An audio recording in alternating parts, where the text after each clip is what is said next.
Welcome to Sacred Magic. Violet is on a quest to bring sacredness back into our everyday experiences. Anyone can have an extraordinary life when they are able to tap into their sacred magic within. Violet and her guests will be sharing their divine passions, inspirations, and stories of connecting with their sacred magic. We are so happy you have joined us today. Let's get started with your host, the magical creator of Discover Your Spiritual Gifts, Vialet Rayne.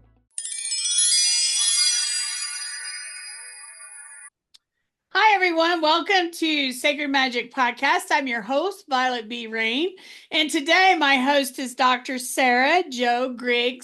You notice she's at the ocean, but let me tell you, she lives in the mountains. There's no water here in Denver, Colorado. So she's dreaming that she gets to go to the ocean. So we'll join her on the beach today with the palm trees. There we go. There we go. It's for you. It's for you, our beautiful listeners. We're at the beach together. We're all at the beach. I love it. So Dr. Sarah has earned her PhD in metaphysical science and theology. She teaches about archetypal patterns and how they affect our subconscious and conscious minds, our behavior, our connections, our perception of the world.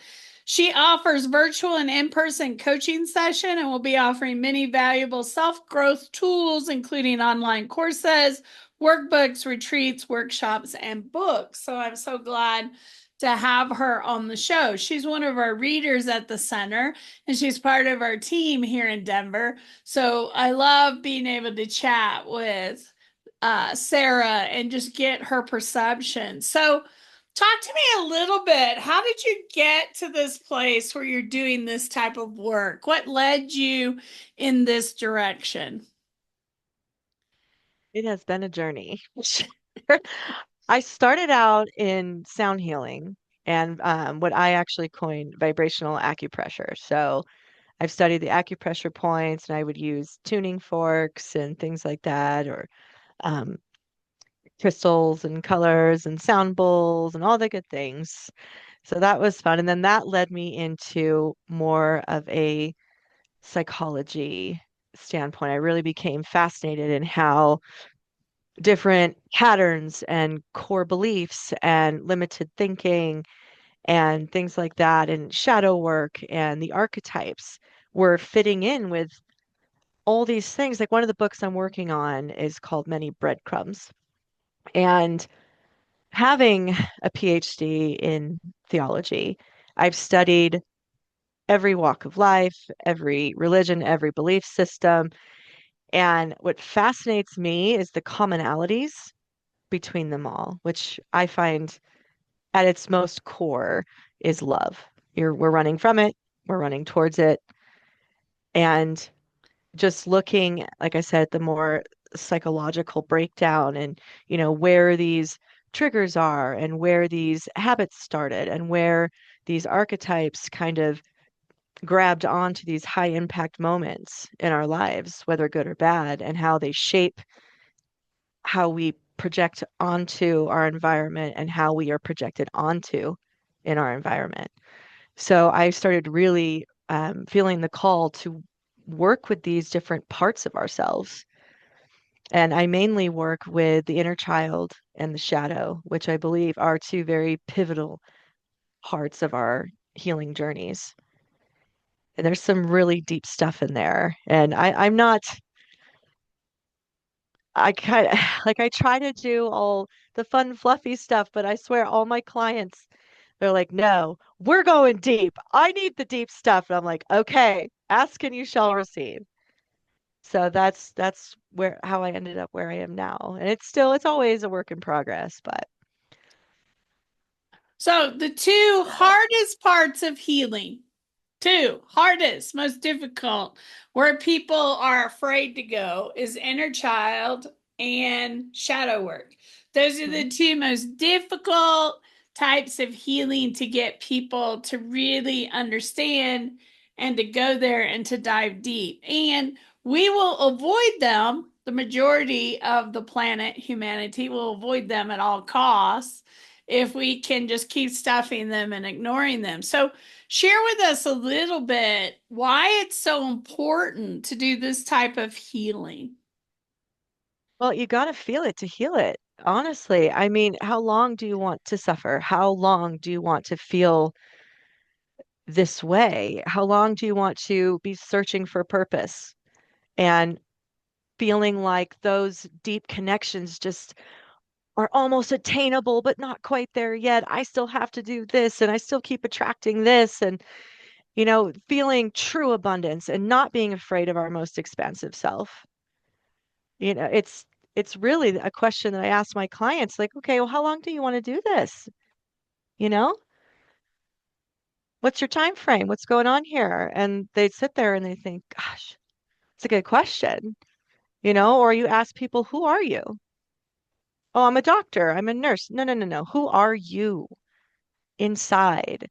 Where are these parts of you that you are rejecting? And it's like when you say you had a parental figure that you felt rejected certain aspects of you. Well, by not addressing and shining love and light on those parts of you, you're also rejecting you. So the pattern just continues. So, I mean, you definitely have to go in the side door and be gentle about it and be creative about it. Like, I have a lot of workshops that are therapeutic art and creative play, and we do timeline healing and all kinds of stuff because time is cyclical. So, when you heal now, you heal the future and the past. You heal ancestral wounds. You really, when you focus in on healing in the now, in this present moment, you change everything for yourself, for the people around you, for the people that connect with you. It's just, it all goes hand in hand. And I love that. Here's the thing that people need to realize. We all come into this life and we're not meant to be perfect. We are beautiful in our imperfections. And there's polarity here. So there's a light side to all of us and a shadow side to all of us. Nobody gets away from shadow aspects, right? Some of that work is within our ego, of working with our ego a little bit more, that comes in to protect us, to make sure that we're safe. Some of those shadows were created around creating a safe space for ourselves.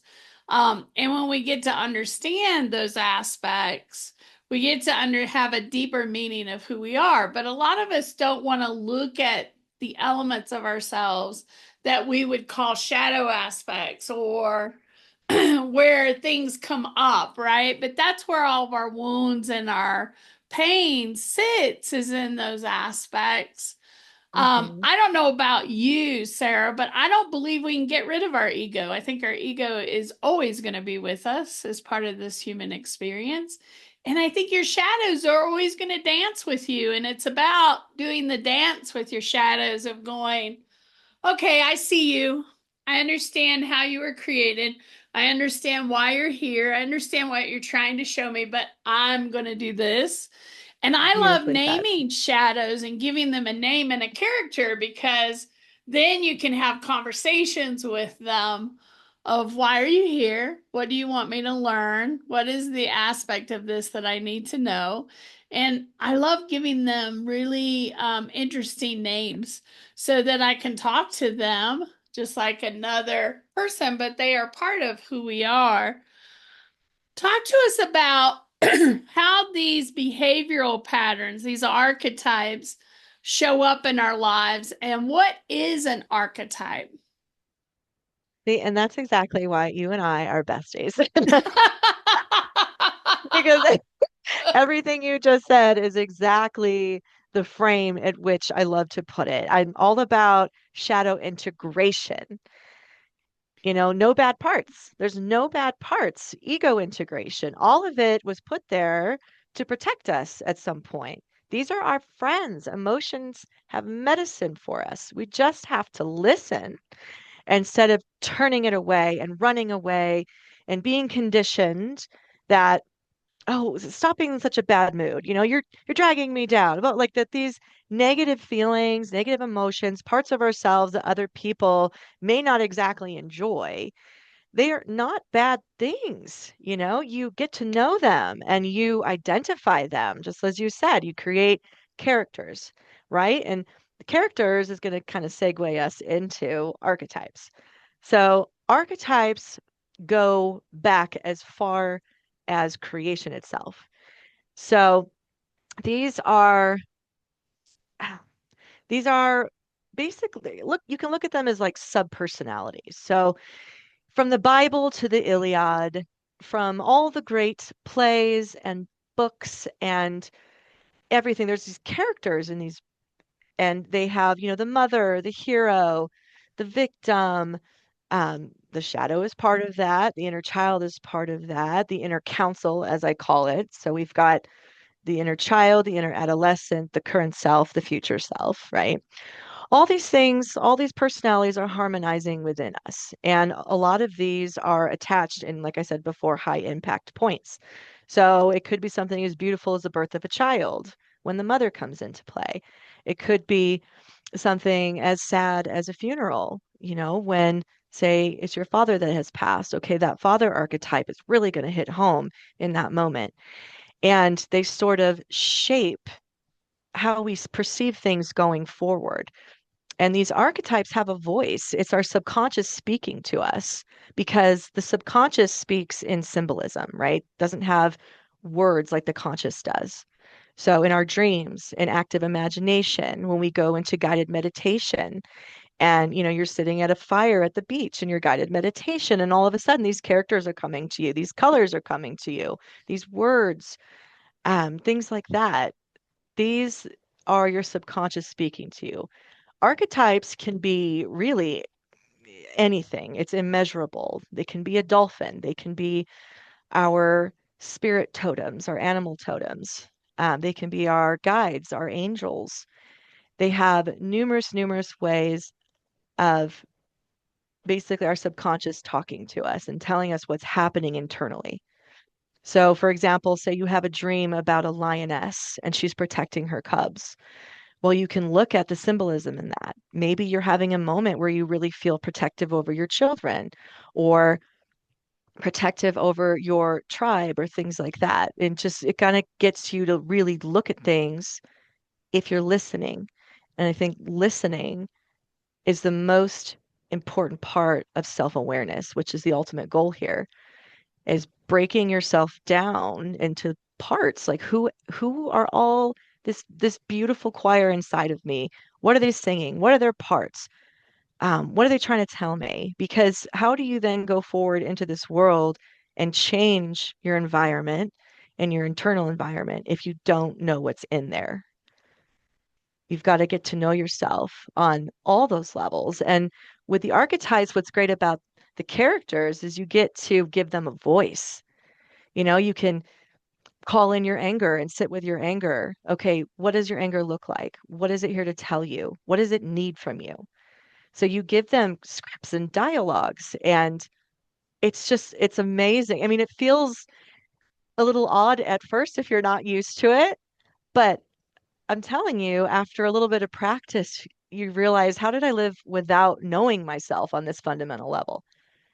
It's like the movie Disney or whatever movie it is, Inside Out, where you have Yeah, all the emotions or characters within the movie, and it's connected to you as a person, and just nurturing and loving those pieces of yourself and allowing them to be part of your journey, which I think is really, really important.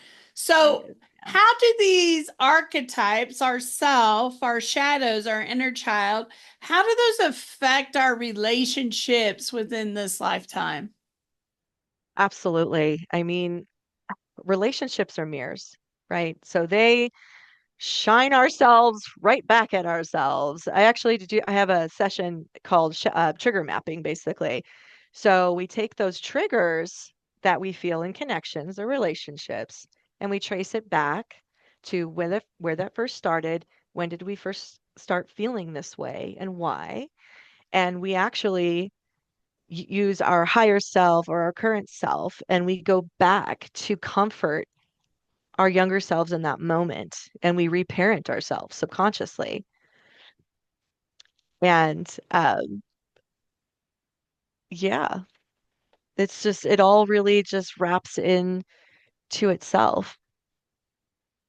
Well, and how you're triggered. We talk about in shadow work that the people in your lives are mirrors and they reflect back at you. And so let me give you a little bit of an example, because when we start talking about that, people are like, I don't know what you're talking about.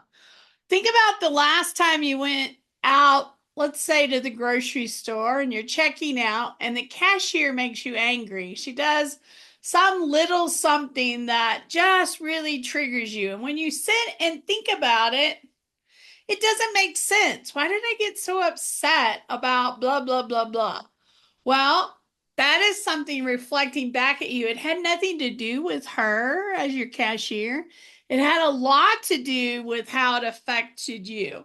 So, how many times have you been in relationship and your partner has these habits or these behaviors that most of the time they just go over your head? You don't think anything about them. There's no big thing. And then all of a sudden one day you're getting triggered by it in a way that it's like, wait a minute, they haven't changed. They've done this our entire relationship. So now why today am I emotionally getting triggered? Why am I feeling that angst, that anger inside? What's going on with me that I need to tap into? And so when we talk about mirrors and reflections, we're talking about the people in our lives that are reflecting back a behavior, an action, anything that we get triggered by, that our whole body just gets really angry or upset. It has to do with you and something that needs to be healed with you and not them. So that's where I see in relationships or those cycles, because Sarah talked about cycles where you continue to attract in the same type of relationships over and over again. And that's that cycle that we can sometimes get stuck in. I mean, have you ever had a best friend and they break up with a relationship and 2 months later they're back in another one and it looks very similar? Mm-hmm. And also the feminine and masculine aspects in us, right? Like we have relationships that trigger us women to pull out the masculine in us, and we're kind of like in charge and big and masculine. And then you have relationships that trigger the feminine in us, which allows us to be soft and wild and sensual and all the things. And it's very interesting how that polarity works, and how different connections can pull those different sides of us out. Like another archetype that I work with is the judge, right? Okay, so when another person, our partner or parents or best friends or whatnot, our work relationships, if we feel judged, okay, there's a reason that that's striking a chord with us. So we need to look at our core beliefs. You're not doing this quick enough. Okay, well, am I believing this? Is this my truth? Why is it affecting me so much? And then really look at, do I think I'm not quick enough with this? Do I think I'm not fair? Do I think I'm this or that? And this is another example of how relationships are mirrors. They really cause us to look at ourselves. And when we refuse to look at ourselves, that's usually where a lot of chaos can happen in those relationships, because we're refusing to grow. Your truth is your truth, my truth is my truth. And it's not for me to change yours. It's just for us to understand and be aware of that going forward, which is a tall task to ask somebody in the world today. But I mean, really, it can be that simple if we go inside and we learn about ourselves and we learn how we're projecting our crap onto other people and vice versa. Like, okay, I'm going to put a boundary here. This feels like a you thing. I don't think this is a me thing, but I'm going to go ahead and look at that because I respect you and I respect myself. So I had one of my students that went through our Warriors program in our mystery school, which is all about this work. It's all about inner child healing. It's all about wounds. It's all about relationships. It's all shadow work. It's all this stuff. And the one thing she came away with when she went through it is her family pointed out to her during the class that she was controlling. And she came back and said, I'm not controlling. Am I really controlling? And it made her angry that people saw her as controlling, even though she is controlling. How you perceive yourself may be totally different than how the world, the people closest to you, perceive you. So it can be very beneficial and healing to really understand how people in your life that are really close to you, how they perceive you and your characteristics and who you are, because a lot of times we don't see that in ourselves. And that's where some of the deepest healing can be. But sometimes we need somebody that loves us enough to say it in a gentle way, to know how to say it to us where we can sit with it for a minute and really think about it without, nope, that's not me. That's not me. That's not how I am. Yeah, So that's our that you first instinct, just to go on the defense, you know, like, excuse me.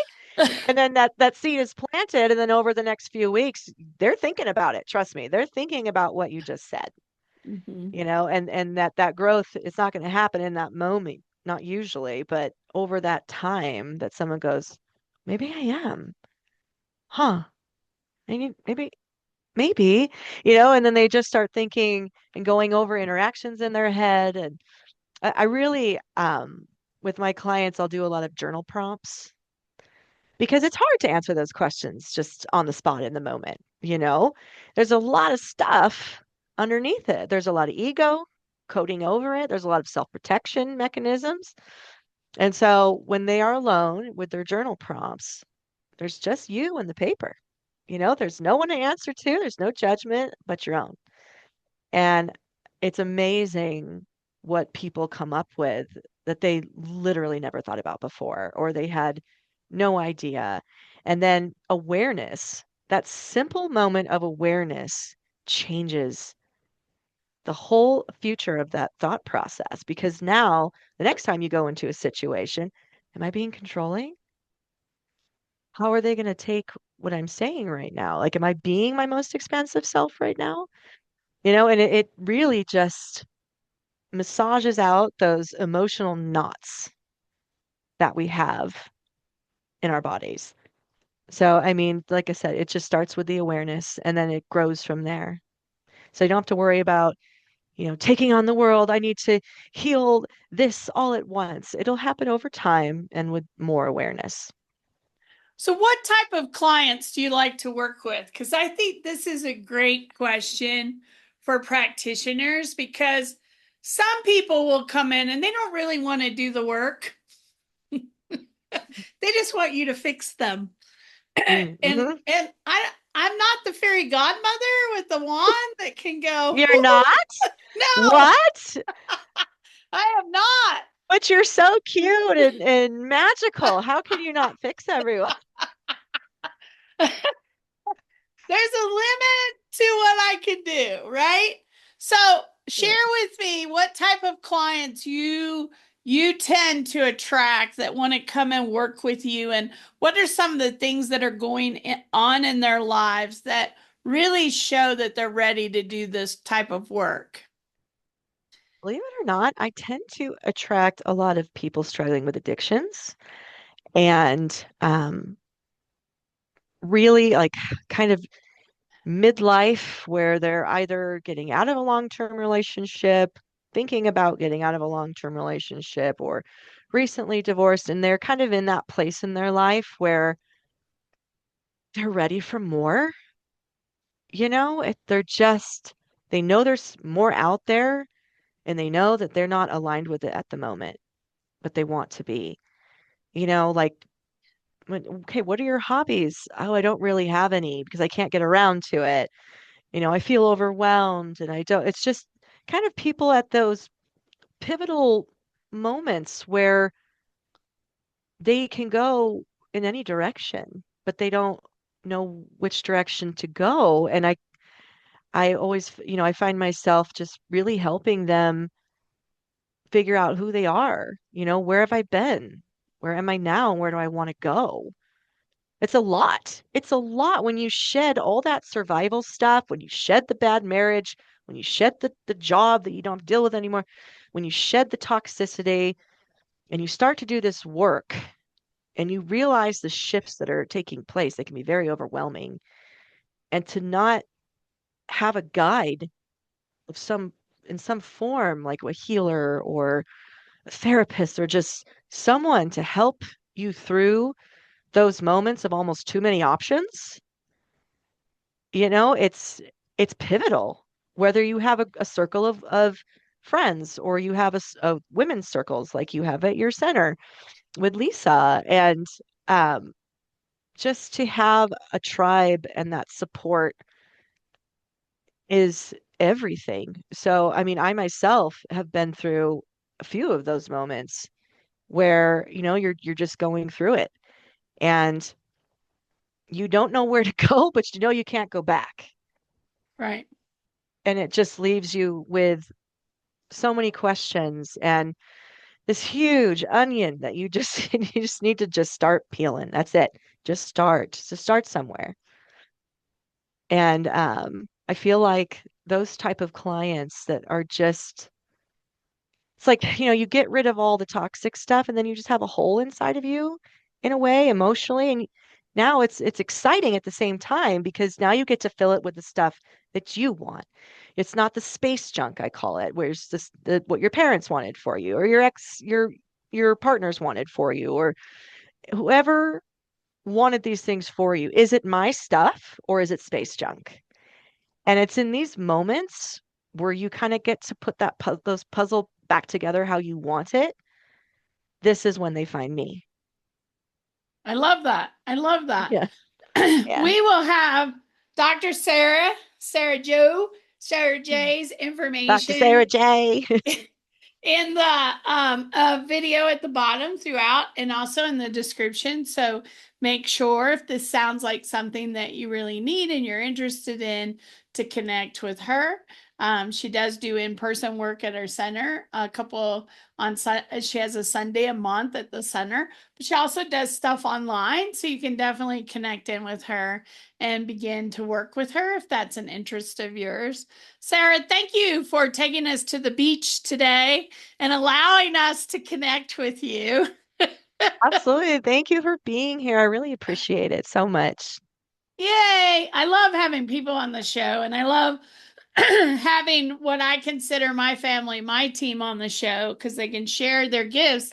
And we have so many different styles and approaches to all this healing and support at our center. And I just love the fact that we have this blend of really amazing people that you can come and work with. So, yeah.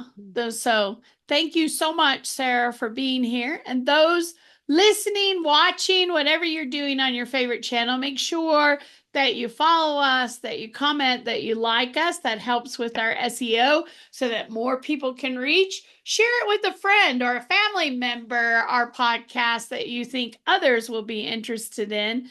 And I wish you a sacred and magical week, and I hope that we will see you again in the near future. Thank you for joining us. To find out more about Vialet, head over to discoveryourspiritualgifts.com.